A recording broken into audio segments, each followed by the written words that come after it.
তো গাইস আমি একটা পার্সেল অর্ডার দিয়েছিলাম, আমার পার্সেলটা চলে এসেছে।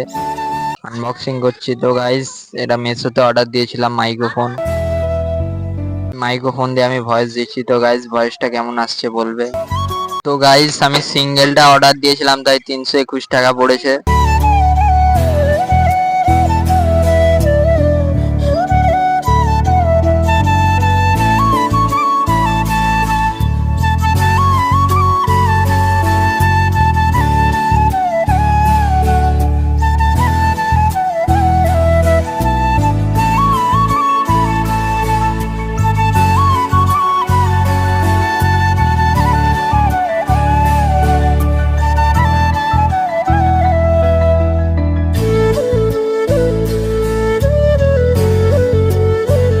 তো গাইস ব্লগটা এই অবধি, নেক্সট ব্লগে দেখা হবে। Okay bye.